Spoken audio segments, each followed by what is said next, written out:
Hello everyone, welcome to this video on my channel, and as the title says, I will be looking over, giving my views on the team of the season and give you my fresh take as well on who I'd pick. And when I saw this, when I heard this was coming out, and when I saw it, three things stood out to me. One, why is the team of the season being released so early? Two,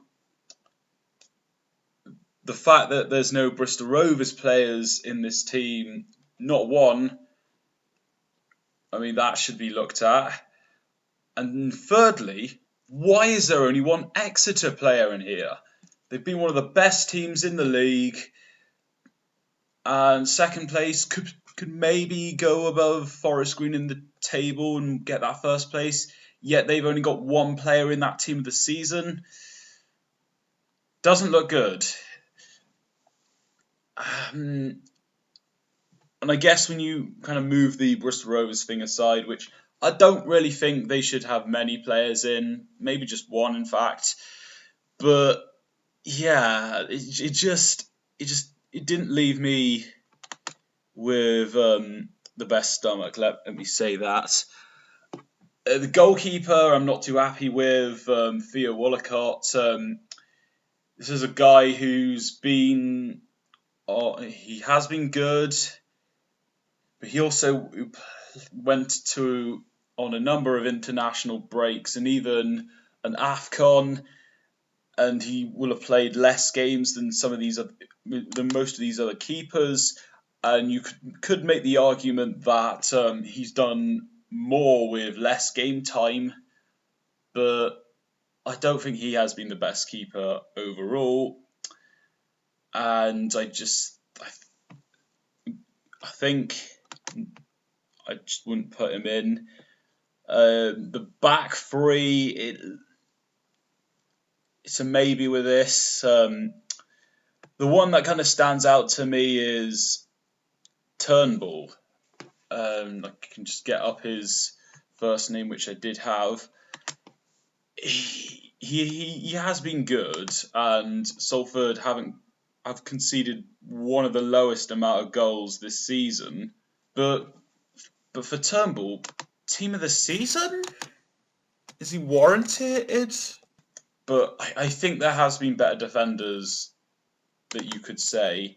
And also, if you're going for Salford, why him specifically? I just not sure on that one.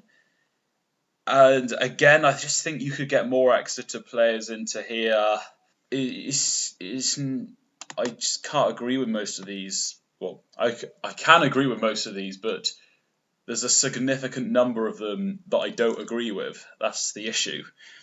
So now let's go on to who I'd have in the team of the season.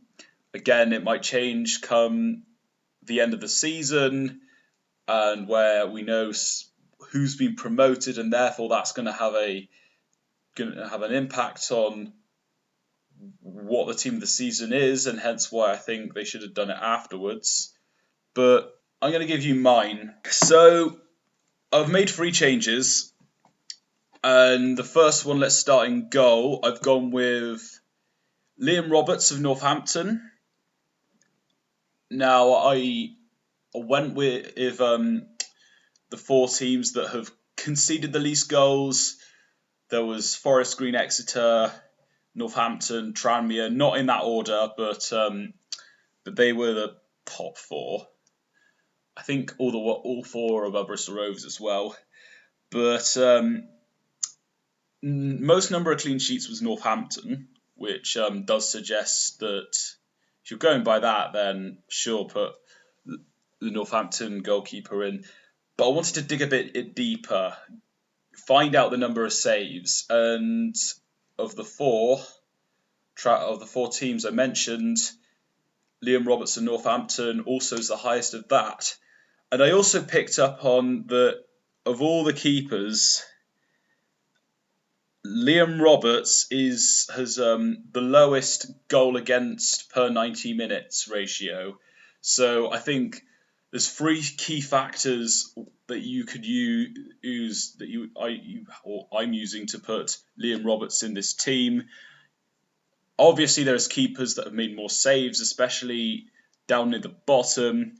But I think Liam Roberts has the best balance, and therefore he's in the team. And for the back three, which I'm keeping it as it is, John Guthrie, keeping him there. I think Northampton have had their success mostly has been through the defensive aspect, and having John Guthrie in there along with Liam Roberts, I think that does make sense to me. And yeah, I think Northampton have been good defensively. I'd say that's probably what's mainly got them up to right now a top 3 finish, but at least top 7. And then Peter Clark, I'm going to stick with him in the middle. I wasn't sure about him when I saw him in the defence, but Newport also have Tranmere, have had a good number of clean sheets, and Peter Clark has been a consistent player, so I'll keep him in. And I've gone with Pierce Sweeney of Exeter in that third as the third defender. I think that Exeter, there should be more Exeter players in this squad, and I think that Pierce Sweeney's been a player who's been involved in a lot of games, one of the highest a defender, and he's been a part of 16. He's played in 16 games. He's played in Exeter, and he's contributed 16 clean sheets, and he's also been one of the most appearances of the players, probably the best Exeter defender to use. And the fact he's helped contribute 16 clean sheets in 40 games, I think that warrants a place in this side. I'm keeping the midfield for the same. You look at the wing backs, Mickey Cadden on the left and Kane Wilson on the right. That Forest Green have been playing currently top, and they've been playing that kind of system. 3 defenders, 4 in midfield with wing backs. I think that makes perfect sense in terms of having that as your formation for the team of the season. And I even got to saw them play on Easter Monday on the week just this recent weekend, and they were a part of a team that were able to nullify Bristol Rovers' attacking midfield. And out wide, they were able to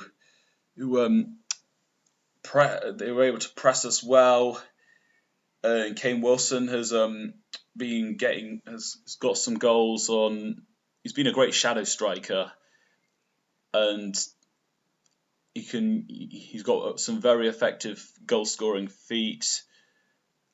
But I think he's a left-footed right wing back, so therefore that's been able to cause the opposition some problems. Timothy Diang of Exeter, he's been one of Exeter's most consistent players, and the fact that Exeter are second place, and he's been one of the main parts of that. He's got to stay in. And Finn Azaz, there's been some debate whether he should have won it, whether it should be Collar Taylor of Bristol Rovers, or I remember it was a Leyton Orient player that was in conversation for best young player of the League 2 season. But I think it makes sense to have him in that team of the season. So I'm going to keep that midfield for the same. And for the front three, I'm going to tweak it. So it's similar to the Championship and League One team of the seasons, perhaps more so Championship because the player in behind isn't as close to the strikers, that is. I've gone with Anthony Evans. and I've taken out Harry McCurdy, which is a more controversial pick because Harry McCurdy, as a player that Swindon fans love, he's been a standout player. But for me, I've got Anthony Evans in. I'd say he was probably the best player when Bristol Rovers were struggling, practically carrying them at times. And in that second half of the season, when he's got the service, he's been able to flourish, to get more goals and assists. He scored some excellent goals, some that could be considered as goal of the season. Two that stand out were against Leyton Orient and also against Barrow, when he scored that excellent goal to be the difference between us beating Barrow and drawing to Barrow. So I stick him in because I think he's probably been the best Bristol Rovers player of the season. The goals, the assists, what he's been able to do in terms of chance creating.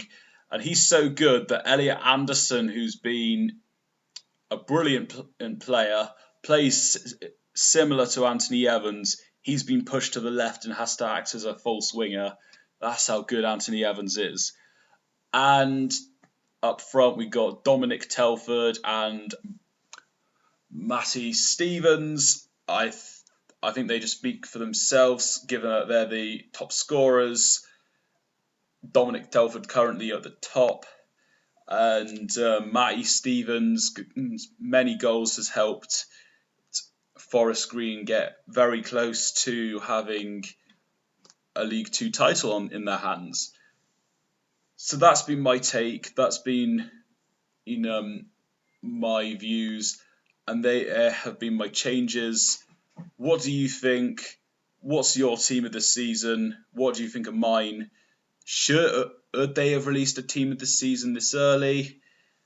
And yeah, I'm gonna end the video there because there's not much else to say. The League Two season's getting to an exciting climax, and hopefully it will be the Pirates taking that third place spot.